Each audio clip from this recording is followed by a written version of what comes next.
Now entering Nerdist.com. Mission Log, a Roddenberry Star Trek podcast. Episode 62.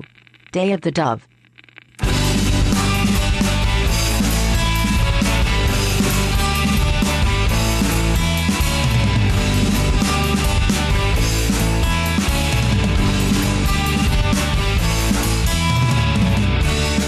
Welcome into Mission Log, a Roddenberry Star Trek podcast, the show where an alien life form pits two Star Trek fans against each other to fight it out for his own amusement.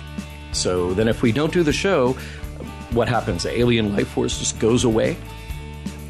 Dude, I'm just so mad at you right now, I can't even think about that. Wait, Ken, I don't want you to be mad. I just want to give you a slap on the back and laugh in the face of our controlling alien life force. I think that will solve everything. Yeah, be careful how hard you slap me, though, because I could start the whole thing over again. Hey, by the way, you mentioned my name, Ken. You said I'm Ken Ray.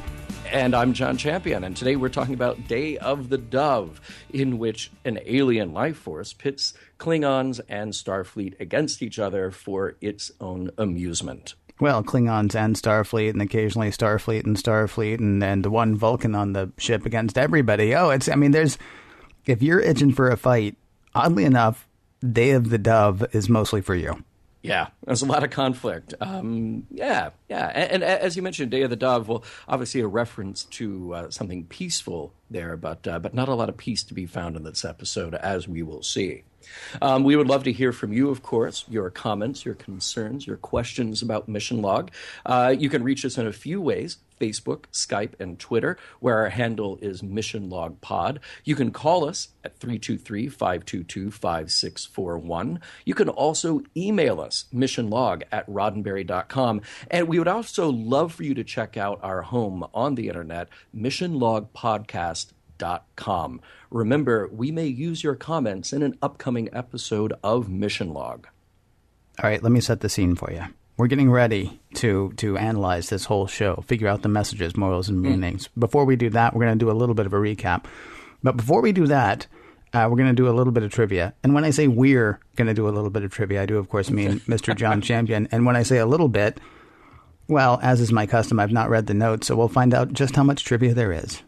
Well, I wanted to keep trivia a little bit light this week because, well, this is an episode meaty with plot, just rife with plot. But we would be really remiss if we did not mention what was going on with the Klingon commander Kang in this episode. Now, this episode was written originally with the idea that John Colicos would return as Kor. He from Errand of Mercy. Of course, you remember John Colicos chewing scenery in that episode, but he was unavailable. So the script was rewritten with Kang, played by the late, great Michael Ansara. Glad to say that Ansara came back to play Kang in later versions of Star Trek, so we will get to visit him again in some of the spin-off and later series. Michael Ansara is a Syrian-born actor. He had a very long career in Hollywood, fortunately for us, after deciding against going to medical school. He had many notable TV appearances. I just pulled a few that were kind of genre TV appearances, like Voyage to the Bottom of the Sea, The Man from U.N.C.L.E., The Girl from U.N.C.L.E., The Time Tunnel, Lost in Space. I thought it was very interesting that he appeared in an episode of The Bill Cosby Show playing a character named Fletcher Roddenberry. Kind of cool, huh? Yeah, kind of weird. Kind of weird. And even weirder that they spelled Roddenberry with one D and not two. So you kind of have to ask yourself if that was Roddenberry, but I'm pretty sure that it's Roddenberry. Did he introduce himself on the show? I'm Fletcher Roddenberry. No relation. He should have. He pronounces his Roddenberry. Right. Also want to mention that Susan Howard, of course, played Mara, another recognizable face from TV. She appeared a lot, of course, in Dallas, where she played Donna Culver. She made appearances on other shows, like everybody else did in the 70s, The Love Boat and Vegas and kind of all the cool shows. So worth mentioning her. And it's also very interesting that she is the first female Klingon that we get to meet in Star Trek, and the first and only in the original series who actually has a speaking role. Now, this episode is written by Jerome Bixby.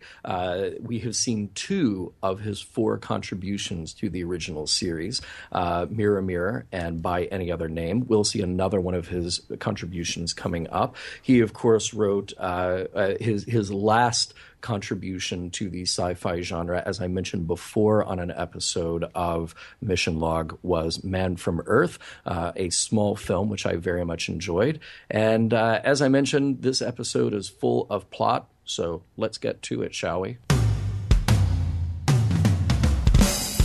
In thinking about this episode, one has to. I'm sorry. Something is making me angry. Also, you look familiar. Maybe it'll come to me. Prologue. A landing party has responded to a distress call on a planet where apparently 100 people are now missing, presumed dead since there is no sign of them or their camp. Kirk is upset, dramatically so, when a call comes from Spock on the Enterprise with some bad news. A Klingon ship has just shown up, and a landing party from there is about to join them on the planet. At the same moment, the Klingon ship appears to be disabled after a series of explosions, and the Klingon commander blames Kirk. It's all news to Kirk because the Enterprise never fired a shot. This bad day just got worse because the Klingon commander has now claimed the Enterprise as his own, and Kirk is guilty of starting a war. Also, a floating, mysterious, flashing light is hovering nearby, but nobody seems to notice. Good grief, and this is all just in the prologue.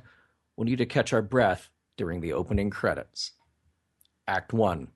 The Klingon, Kang, has the upper hand. He says the Enterprise violated the treaty that has kept the Empire and the Federation at peace for years, but all that is over now. He accuses Kirk of perhaps testing a new weapon. Kirk says they are responding to a distress call, but Kang says he was too. Regardless, there is no evidence of anyone in distress on the planet except for Kirk. Kang demands to be beamed aboard so that he can start taking over. And by taking over, Kang means a whole lot of torture and bad times ahead for the Enterprise crew. Remember Blinky, the flashing light? It glows a bit, still unseen by anyone, and Chekhov has a bit of a meltdown.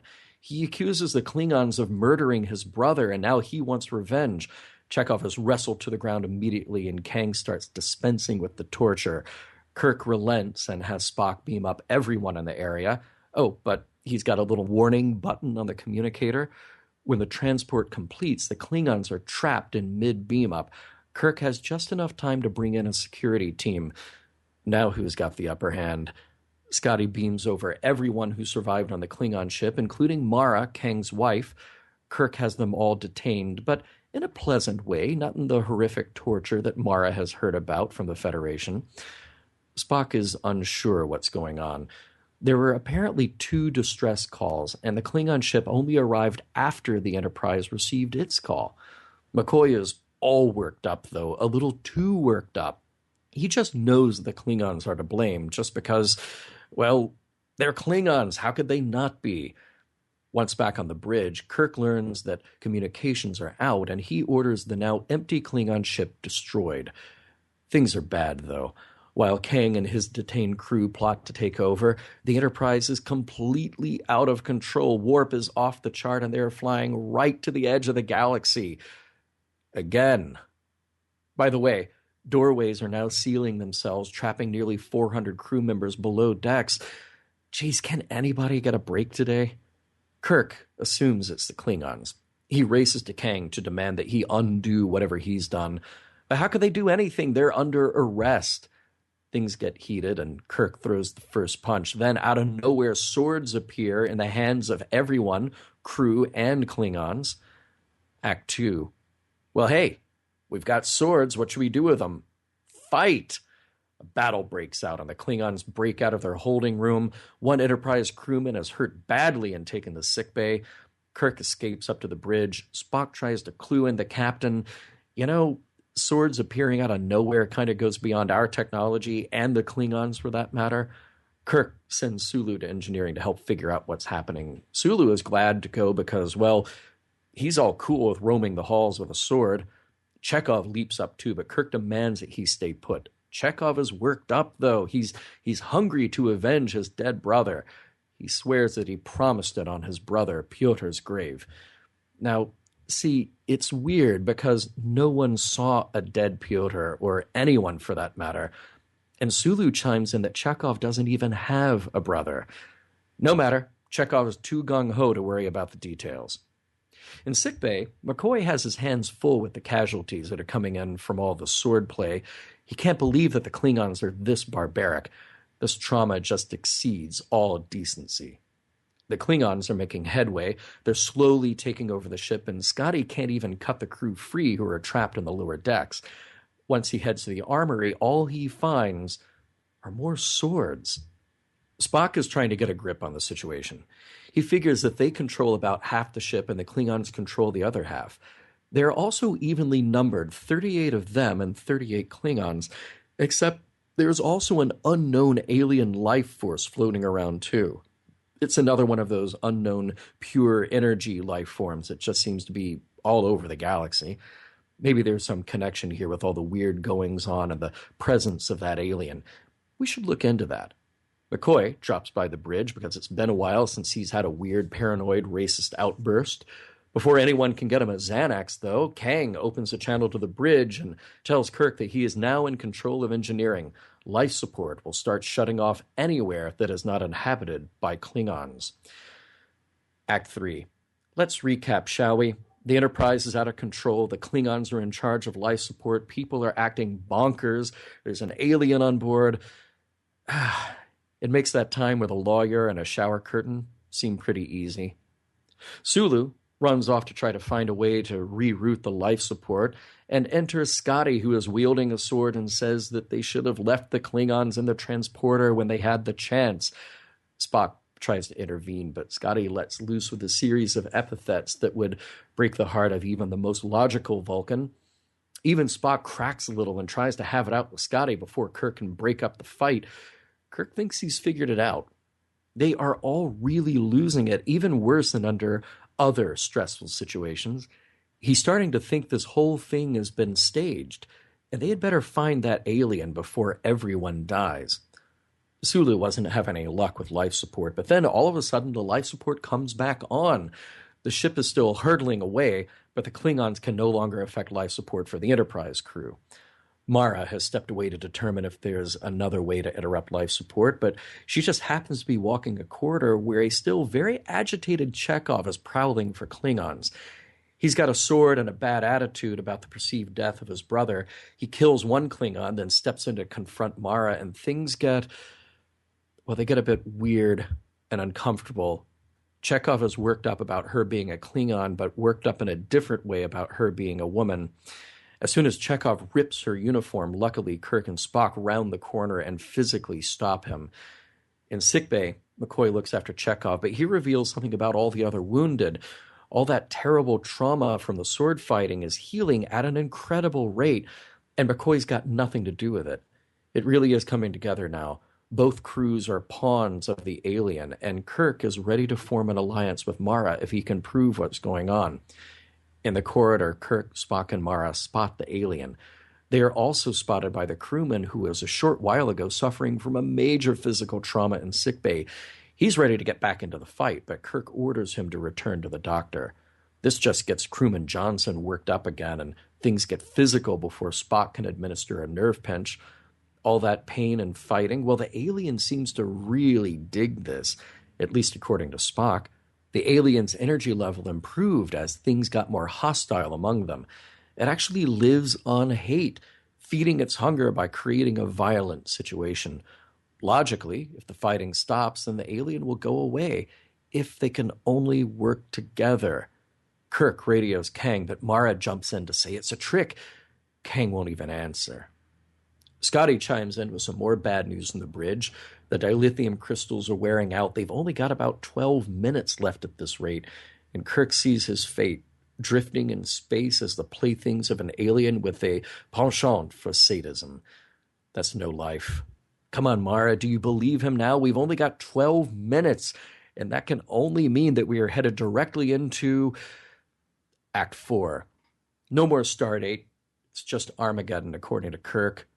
With the minutes ticking down until the Enterprise runs out of power and they are lost forever, Kirk is encouraged by Spock and Scotty to use Mara as a bargaining chip.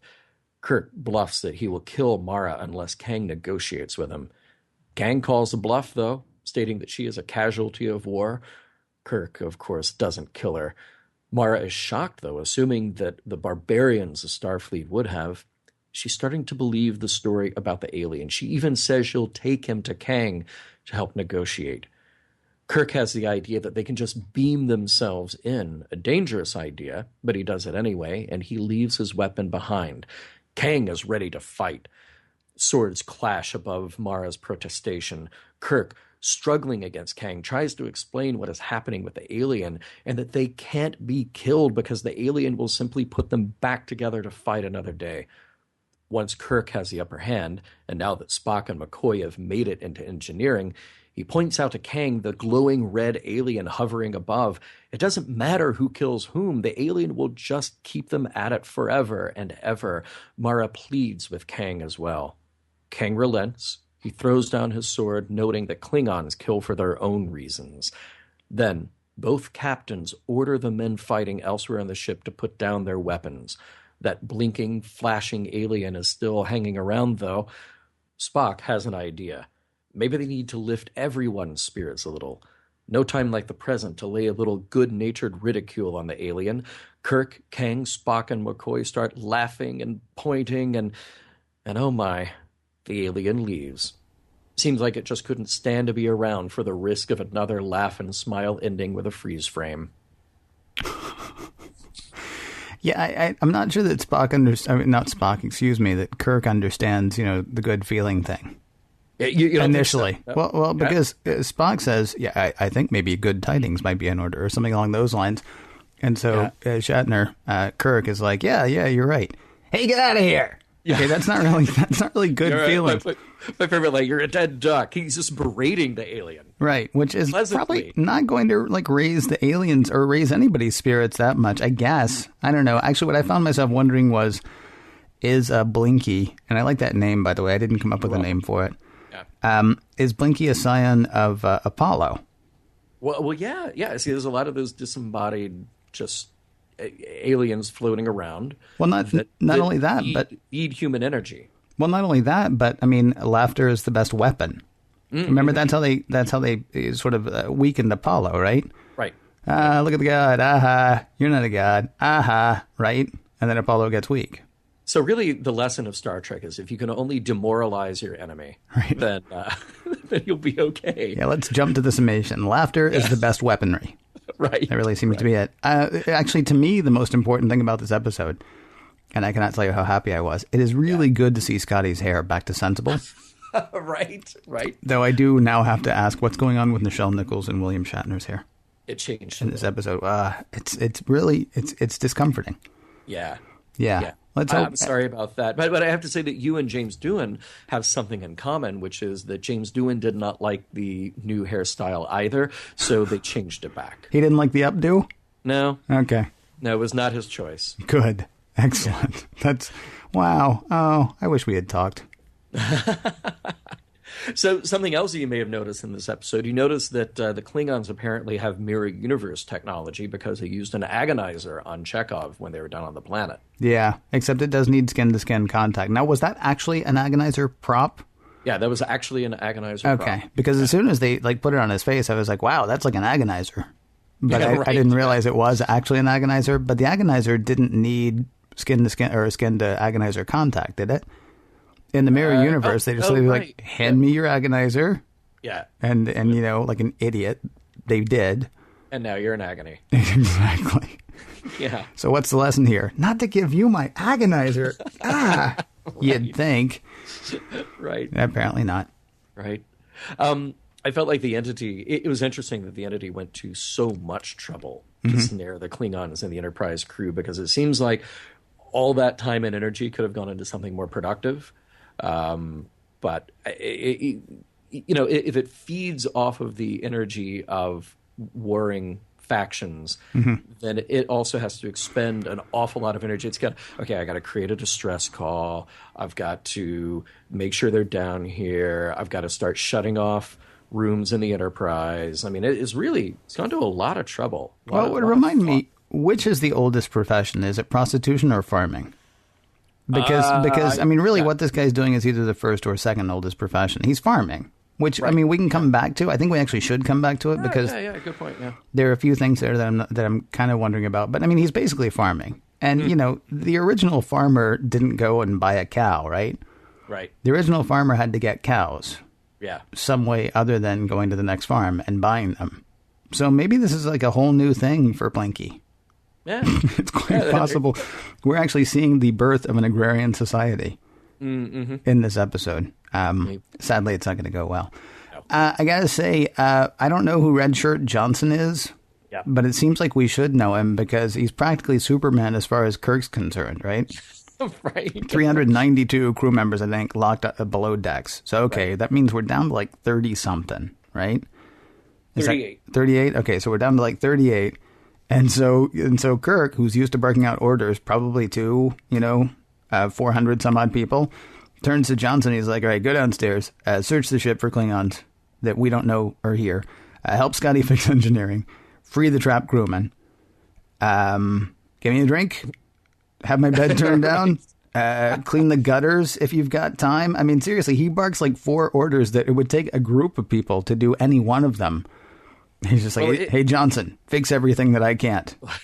Well, it's a pretty safe bet now because every time you stab Johnson, he's just going to heal. It's just so you can just add all of that to his to-do list. We didn't know that yet, though. No, that's true. That's what I'm saying. Johnson must be like Superman on that ship, generally speaking. You see a crew full of guys named Johnson. Exactly. A crew full of Johnsons. Work on that for me, won't you? Don't go there. Hey, did you notice that the computer voice was just particularly annoying in this episode? Yes, it was. Yeah, it hadn't happened before. It never happens again, but they changed it for this one. It did happen on Assignment Earth, but that wasn't the Enterprise computer. Right. But it reminded me of that one. It was as annoying as Gary Seven's computer. Yeah. Back in old New York. Mm-hmm. Okay, so this tends to be the time in the show where we kind of poke fun a little bit before we get into the more serious stuff. Mm-hmm. I got to bring up one really strong observation, though, that's not part of, here's what the episode means. Mm-hmm. Chekhov as would-be rapist is scary. Yes. I'll be honest, to this point, I've not been a fan of Walter Koenig's acting. And it's not because he's bad, but it's because he hasn't been called upon to act, or he hasn't been directed to act. He's been a cartoon character this whole time. Hey, I like making out with the women. Boom, Right. I'm going to fight a Klingon. Boom. Again, I mean, there's really nothing to it. He is incredibly scary when he corners Mara. Yeah. And I don't know. I mean, it's a lot of things. I mean, there's really close camera work. Mm-hmm. He is almost entirely in shadow. There's almost like a chiaroscuro sort of thing, if I'm using that term correctly, that's going on where you're just getting highlights of his face. Right. And either he was allowed to act or he was directed to act. I don't know which one it is here, but I mean, he's understated in this. He's not chewing the scenery. He's very quiet. He's very menacing. And in being that, he is. It will not be until they put things in his ears that you will see Koenig, be as freaked out and scary, right, as he was in this episode. Yeah, no, I agree with you. That's an intense scene, mm-hmm. and I was kind of surprised to see it in there. And in fact, throughout this whole episode, we get some kind of new and different camera angles, a good amount of handheld camera work as well, to kind of add to that disorientation. And in that scene, it was very effective. Speaking of people getting to play outside of themselves, the confrontation between Scotty and Spock, which I thought was also a good scene. Did you notice when Scotty said, "Keep your Vulcan hands off me"? The word is that he didn't actually say Vulcan, that it is written as Vulcan, but with an F. Mm-hmm. Oh, come on. No, I promise. All right. And that it went by because it becomes Vulcan. Uh-huh. I can't believe you just said that. Yeah. I now have to decide whether to bleep that in editing. I said Vulcan. Yes, I heard you. Oh, please say it again. Yeah. Oh, great. You're going to get us an E rating. No. And that's like an e-ticket. That's a whole other thing. Yeah. Glad that in this episode, only now does Spock point out the danger of using the transporter. Hey, you materialize into a bulkhead. Well, I mean, that's intra-ship. Yeah. I mean, they're generally speaking not worried about, although it is always kind of curious. It's like, okay, so we're going to beam you down there. Yeah, 6,000 miles away. Right, near a cactus, near a rock, near another guy. I mean, are we concerned about it? Should we call ahead? Exactly. Let them know that I'm going to be beaming down there? Can you just sweep before we do that, I did find it interesting, though, that we have an answer to the question now. I thought it was actually in other series that we would get this answer. You can hold somebody in the transporter buffer. Mm-hmm. You can just keep them there. Yeah. Just whatever. Yep. Seems to me that interstellar travel, because like going to another galaxy or things like that, because when Norman was there, right, he was like, yeah, we're going to be on the ship for 300. No, it wasn't Norman. It was it Return to Tomorrow? Sargon? Oh. Who was it? Oh, it wasn't Sargon, but it was in By Any Other Name. Okay, yes. Who took over the ship. Yeah, thank you very much. They're like, 300 years from now. Scotty should have been like, well, I'll tell you what we'll do. Yeah. Let's beam us all to nowhere. Right. We'll set it to wake us or, beam us back here in 299 years. Yeah. We don't have to listen to you guys for 300 years. Right, right. Couple other just kind of minor observations here. I felt like, the Klingon makeup didn't look quite as good this time around. I missed John Colicos as Kor, but I really liked Michael Ansara as Kang. Just great performance on his part. But then like the background Klingons, it looks like they sort of went backstage and whoever's at craft services having a donut is like, you should be a Klingon today. Let's do that. I'm sorry. I know exactly which one you're talking about. I know you know what I'm talking about. Talking about the bald, kind of, little pudgy one. The one who holds the other Klingon from going into the fight. Right. No. That's their union, not ours. Right. And I thought of one other thing. If only the Enterprise crew had remembered the laughing gas from Wolf in the Fold. If only they had just made everybody on the Enterprise silly again, maybe that would have helped. But they don't remember what happened in season 2. In fact, hey, maybe this entity is just Red Jack coming back to see how things are going. Hasn't been around in a while.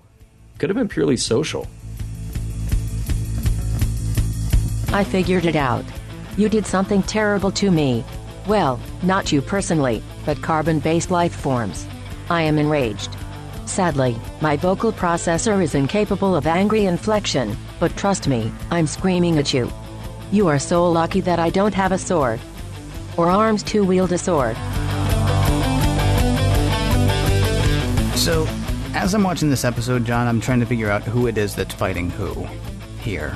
Now, obviously, in Star Trek, it is the Klingons fighting the Federation. It's even smaller than that. It's these particular Klingons fighting the crew of the Enterprise. Yeah. And they're under the impression that they're doing something much bigger here. That this is going to lead to a Klingon Federation war, and we've had this peace for a very long time, but now here you are doing this, and here I am having to respond to it, and so now it's us fighting. Except, the idea behind Mission Log, and certainly the idea behind Star Trek, was that a lot of that was a stand-in for something else. Right. Now, we've talked many times about what a tumultuous time, 1968, 69, 67, when the original series, around there, what a tumultuous time that is. But I'm watching this episode, I'm trying to figure out, so who's fighting who here? Because we're still in Vietnam, so we can say, well, this is a stand-in for the Vietnam War, and, we have... So the communists are maybe this power, right? And so we have to fight them in Vietnam, but it has nothing to do with Vietnam. It's got to do with fighting the communists. It's just Vietnam is where we're fighting. Okay, so there's a tiny bit of a private little war here, it seems to me. At the same time, the whole race hatred thing, I mean, we have the civil rights movement is well underway at this point, but it's not done. Sure. When this episode when this episode airs. And there are plenty of people who would argue, some would say rightly so, it's not done today as you and I sit here and record this. And who knows, what the state of race relations is a few years from now or decades from now even, because anyway, that aside, it seemed to me it might have been sort of like the man, like trying to keep the people below the man, fighting each other kind of thing, so that they're not, looking up at the man going, "Hey, why am I not getting what you got there?" I'm curious about that. Instead, so let's pit these guys against these guys instead. It could be a class thing. Now, what's interesting is last segment you mentioned the makeup and how the makeup wasn't quite as good, right, as you might want it to be. The makeup was potentially, I'm not saying this was the case, but I couldn't help looking at it going, wow, they're kind of in blackface. Not in a minstrel show kind of way, not in a oh, look at the funny black people, who actually aren't black. But it didn't feel like it was that necessarily. But their makeup did feel a bit more liberal. I mean, you talked about Colicos, and he was just a little bit darker. Yeah, you know what I mean. And Sarah is significantly darker than everybody else on the Enterprise. Interestingly, than everybody else on the Enterprise. There's no Boma this week. Okay.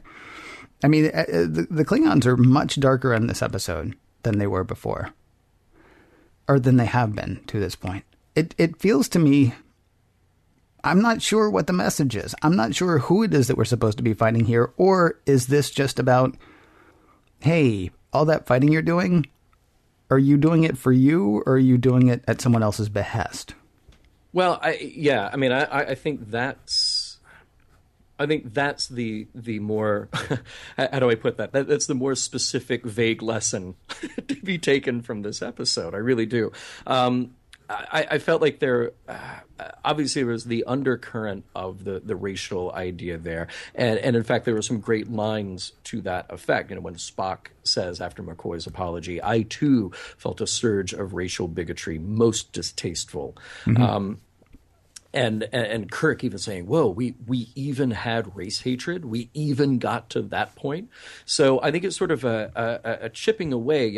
As I pointed out in last week's episode and episodes before, Kirk's speech about how we are barbarians, but we choose not to kill today. I was kind of reminded of that, just thinking, okay, here are all the negative traits that we have. Here are all the impulses, the prejudices that we have, but our job and our duty to each other is to make sure that we analyze and overcome that as best we can. So what we see in this episode is sort of on the macro level, the war, the battle between the Starfleet, aka the Federation here, however you want to phrase that as an entity, against the Klingon Empire. So that's the macro level. But then we see all these horrible, nasty traits come out of people. We see the racism. You mentioned the really intense scene with Chekhov, which led me to another question here is what we are seeing actually mind control from the alien, or are we just seeing what is already there in these characters coming out because they've lost a level of control? And this is going to sound strange, but you know how when people suffer from severe dementia and they will lash out for a number of reasons, the frustration of kind of not understanding where they are or who they are, their relationships with people, but then they will say and do things that are completely and utterly out of character. Right. But you have to ask yourself, well, is this something in that person that is now coming out? Or put it another way, is it like when somebody has too much to drink and they say and do things that are out of character for that person? I was actually going to say, is it a question of in vino veritas, or is somebody, being influenced by that? That's a tough question when you're talking about, especially when you're talking about something like dementia. And I think that was what was so hard to watch about that Chekhov scene. You could chalk it up in one way and say, well, the alien is creating conflict. It is creating a thing for this pawn, this character to do, to then make the intensity of the hatred that much more acute. But the other way to look at it, and I think this is probably the darker interpretation here, the alien is stripping away the inhibitions of these characters and making them act out maybe in a way that they would find distasteful, but is still there in some way. Well, I mean, that goes back to the quote that you mentioned earlier from was it A Taste of Armageddon? Was that where that original quote was? We choose not to kill on this day. Exactly. I mean, because, I joked about the agrarian society earlier and the birth of the agrarian society, but I mean, that's a change, right? I mean, to find a way to, because initially what we're about is, okay, well, we're gathering. Okay, we're gathering nuts and berries. We're gathering, bark. We're gathering things that, hey, that guy didn't die when he ate that. I think I'll try that too. And then at some point we come to a place where like, that deer is not moving that fast. I mean, we come to a place where we do get a bit more savage. And I'm not saying we shouldn't. I'm not saying, we shouldn't eat meat because Lord knows I do. I don't kill any of it myself. And maybe if I had to, I wouldn't. There's actually a pretty good chance now that I think about it that if I had to, I would not. But I mean, we because of the way we have evolved as people on this planet, I mean, we have to have gone through a bit of a savage time, or a bit more of a, more of a base time, I guess. And so now we come to this place where, okay, well, are we going to, keep being that? Or are we going to move on from that? Yeah. It's that whole thing. I choose not to kill on this day. So as much as we might not like it, it seems that this, alien thing was just removing the checks. Now, that said, it still feels to me like the alien thing is a stand-in for whatever power you want to talk about, whether that be the League of Billionaires that rule the world, or if it's, the government, or if it's the church or whoever. Right, I mean, it's whatever power structure has set up, to benefit from other people's fear. And I'm not saying that all of those things do that. There are churches that do not do that. There are governments, or at least officials in government, that do not do that. There are billionaires who are good people. But I mean, a lot of times power structures are built on keeping, I don't want to say keeping people down because that sounds so hippie, but let's go back to, the title of this episode. It's the Day of the Dove. Yeah. This is a peacenik episode, and not a goofy peacenik, we're all going to sing and make an episode that people are going to make fun of for decades. Although, hold that thought, in the original draft, Jerome Bixby wanted it to end with singing and peace marches. Nope. And then that was changed. Yes. Laughter really is the best weaponry. I do honestly believe that more than the whole singing thing, because singing kind of bothers some people. Yeah. And singing really does imply, I mean, if you're singing your intentions or if you're singing your belief, then you really are enforcing it on somebody else. And so even if that's a better thing, even if it's a better one, I mean, in your opinion, than the one that was being enforced upon you before, it's still somebody sort of yelling their ideology at you. Melodically, but they're still yelling their ideology at you. Laughter, I mean, there's nothing you can do against laughter. You can't argue against laughter. You can be angry about it. Yeah. But I mean, nobody's arguing with you if they're laughing at you. They're just laughing at you, which is annoying. Don't get me wrong. Right. Although I remember using it to, wow, that's personal, but I remember using it to incredible effect against someone who had spent a very, very, very long time just sort of like ripping me down. And one day this person said something to me that I was just like, wow, there's no way that that's going to happen, to the point that I burst out laughing. Wow. And at that point, I mean, that was a complete role reversal. At that point, there was no more of this like rah, rah, rah, from them and me sort of cowering. It was more like, oh, that's right. What you're saying makes no sense. Yeah, and I don't have to treat it as such anymore. Yeah, it diffuses the power from the other position. Yeah, it seems to.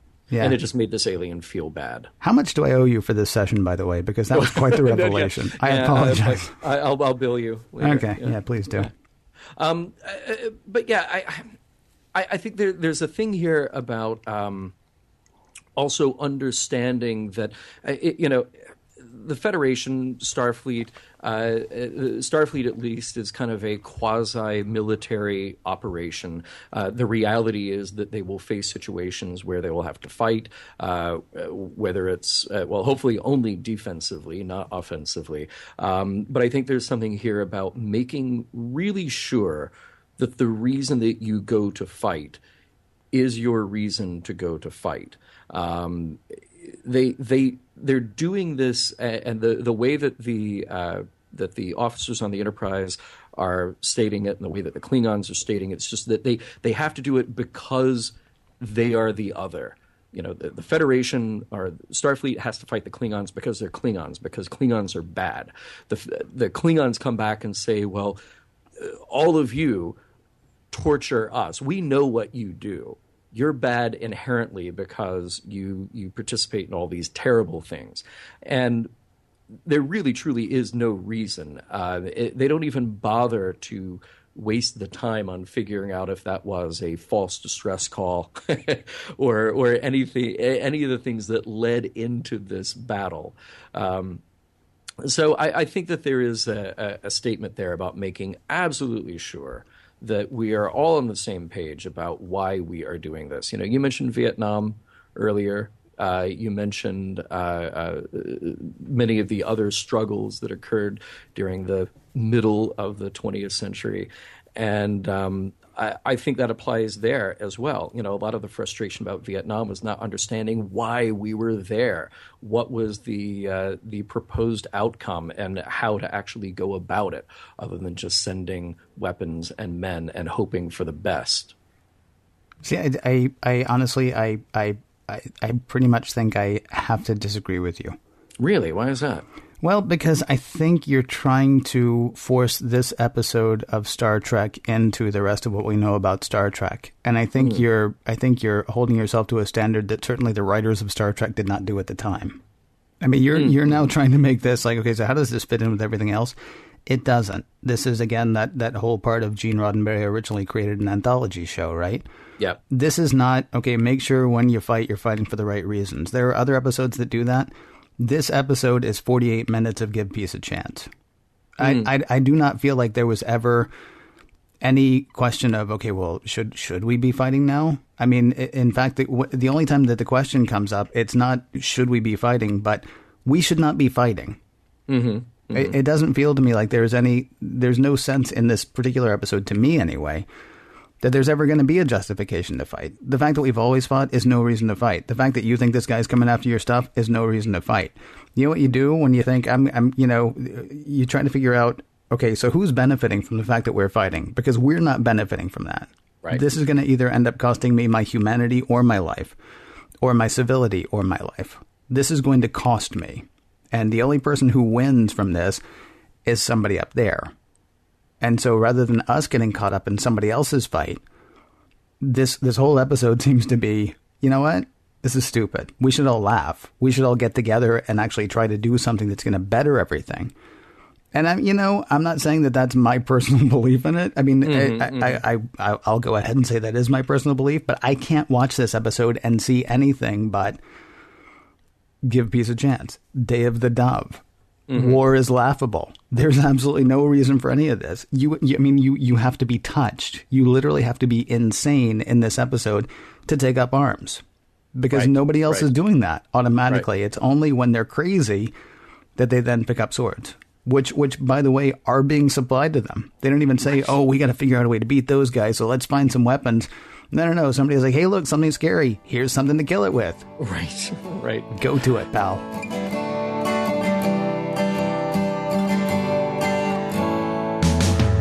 Hey, my bad. Turns out nobody did anything to me. My anger was irrational and inexplicable. We can laugh about it now. Ha. Sadly, my vocal processor is incapable of laughter and happy inflection. But trust me, I'm laughing with you. Not at you. Okay. Probably not at you.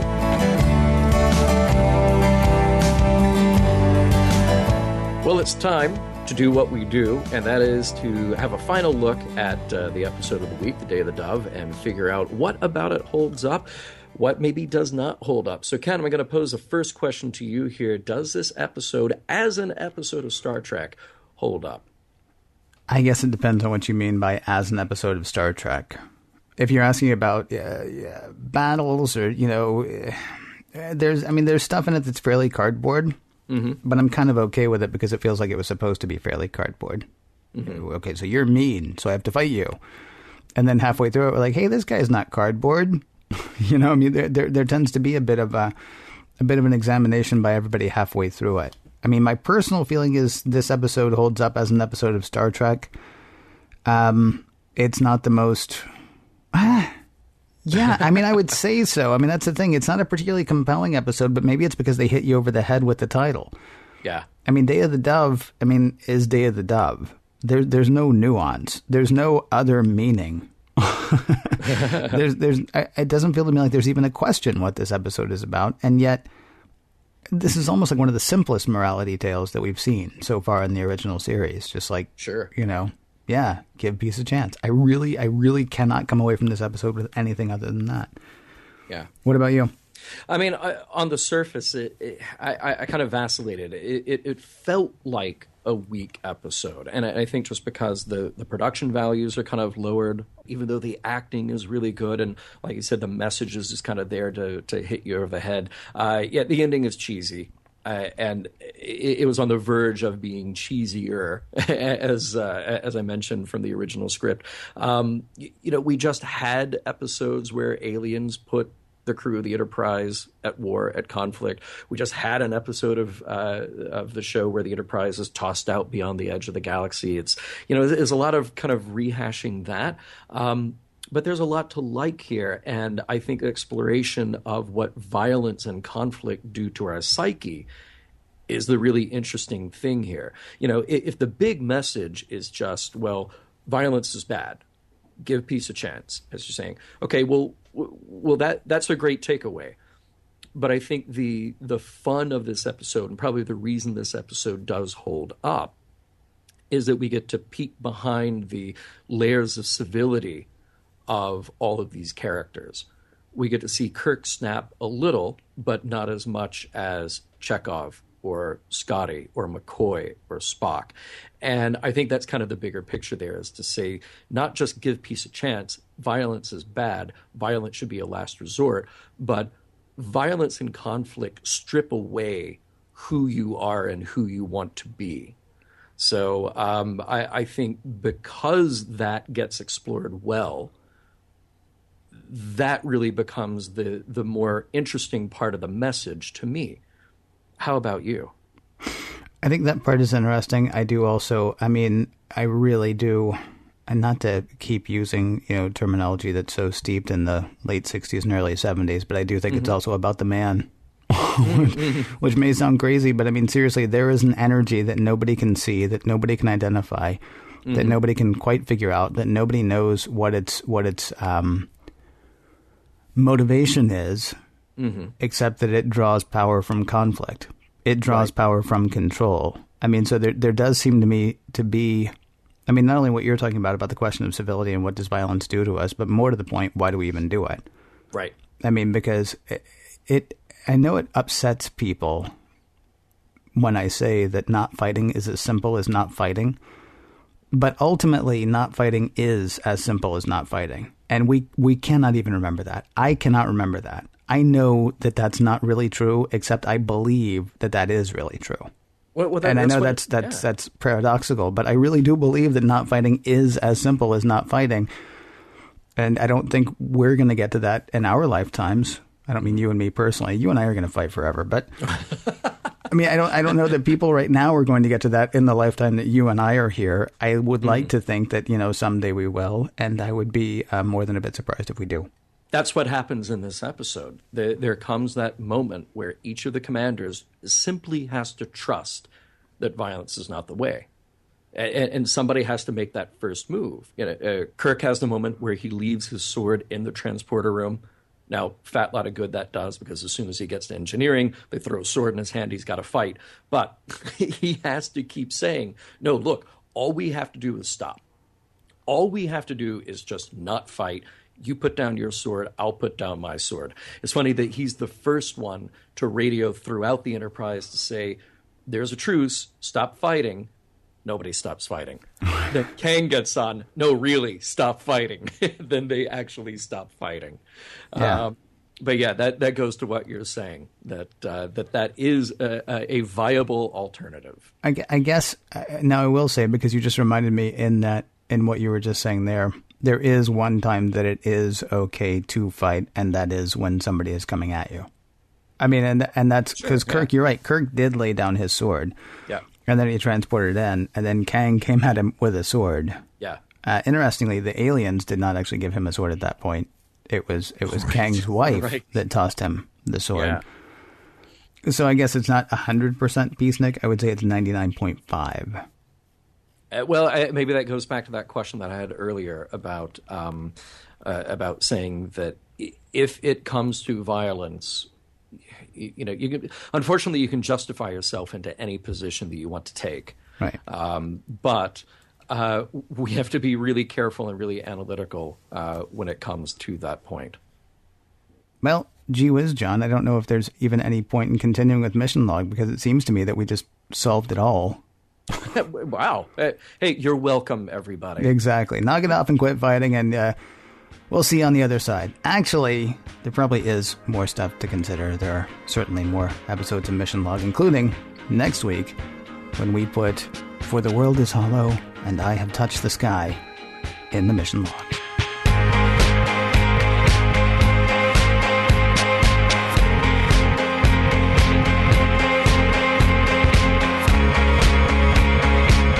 Some of the music for the mission log provided by Warp 11, online at warp11.com, and from the album Messages, by Key Theory, free to download at kitheory.com.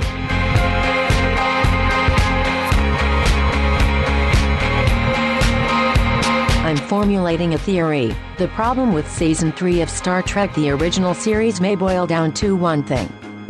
Hippies. And transmission.